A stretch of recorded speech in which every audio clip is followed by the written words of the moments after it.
Today I'm going to talk about politics. I'm not going to do the regular intro, and if you watch my other videos, not many people have, but if you have, that intro is a parody of Milo Stewart's intro. Milo opens with calling her audience easily offended millennials, making fun of how critics of feminism, SJWs, special snowflakes, regressive, whatever you want to call them, she's making fun of how her critics and critics of her ideology insult the people who follow that ideology as easily offended millennials.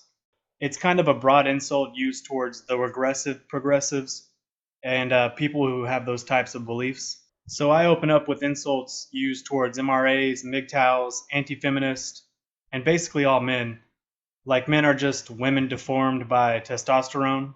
Man, I'm going way off topic. Anyway, so the point of my parodying Milo's intro is to showcase how many insults are thrown at people who defy or criticize progressives, or the regressives. Moving on. Hillary Clinton's health. This topic seems to be trending now, and that's the only reason I'm speaking on it. I want my voice to be heard on YouTube. I'm sure anyone who makes or creates something wants that thing to be seen or heard. I gotta try something to get my channel out there, right? Hillary Clinton was on Jimmy Kimmel opening a jar of pickles. Open this jar of pickles. This has not been tampered with. This is... you get it. What bothers me about this is that a presidential candidate is on a talk show. And it goes further than that for me. I don't understand why presidents go on talk shows, or late night shows, whatever you want to call them. The first time I had seen a president on a talk show was President Barack Obama. Now, I'm not going to pretend that I know all the presidents or the first presidents to go on a late show, television show, or talk show. All I know is the first president I saw was Obama. When I saw it, I was working at a restaurant. We had TVs on mute all over the restaurant, of course. Most of them were on sports. Then I saw the one in the back near my station that was showing President Obama on a talk show. And I remember feeling weird, feeling like a weird feeling in my stomach, like butterflies, as if it made me nervous. And it did make me nervous. Why was the most important, most powerful man in the US sitting on a shitty talk show? It was around this time that I had read 1984 for the first time. And that's another reason why it scared me. To see the president of my country sitting on a couch, making jokes and having a laugh with the host. The president of any country, I'm sure, does things on the daily that a normal person like you or me would think is terrible. And I'm just talking about the legal terrible stuff. Now imagine all the terrible shit a president does almost daily that involves ending children's lives, ending lives in general, having people tortured, having children tortured. And to anyone listening, don't give me that patriotic bullshit. Oh, the president would never order children to be tortured. Yeah, bull fucking shit. If you were up for re-election and you needed to find bin Laden, and you're already a corrupt politician, please.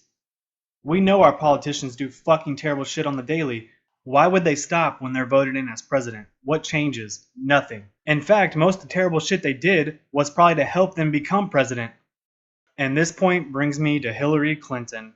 Speaking of rumors, her emails have been hacked again and served to the public on a silver platter. And yet we do nothing. We let this woman go on a talk show to talk to Jimmy Kimmel. She was trading favors for money through the Clinton Foundation as Secretary of State. But pay no attention to the man behind the curtain, right? Oh, sorry, easily offended millennials. Pay no attention to the woman behind the curtain. But always remember, she could be the first vagina to be in office. What she's done to get there, oh, that doesn't matter. We need a vagina in office. Look, she's on Jimmy just having a good old time. She's joking, laughing. She can't be a bad person. Opening a fucking pickle jar to a laugh track, or to people actually laughing. Ha ha ha, she opened a jar of pickles. Oh my goodness, how courageous. She has a good vagina. She's a good vagina. We should put that good vagina in office. How many people has she killed or tortured? How many children?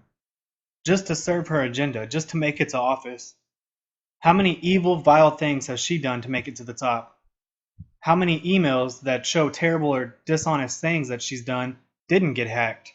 Yet here she sits on a fucking television program, shoved down our throats like, take your fucking dose of Hillary today, sheep. It reminds me of that scene in Terminator 2 where the guards force feed Sarah Connor her meds.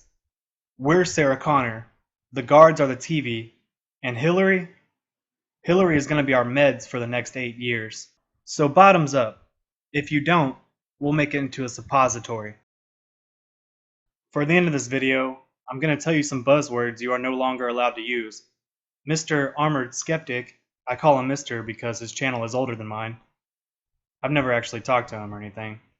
So Mr. Armored Skeptic was recently criticized, and the critic told him that certain words no longer mean their true meaning.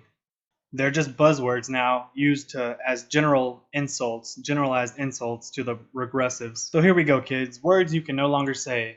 SJW, social justice warrior, special snowflake, regressive, political extremist, Muslim extremist. BLM, Black Lives Matter, black supremacy, black supremacist. There you go. Those are the buzzwords you are no longer allowed to say. Let's come up with some new ones then. Well, I'm not going to. You have to come up with your own. But thanks for watching the video. Later.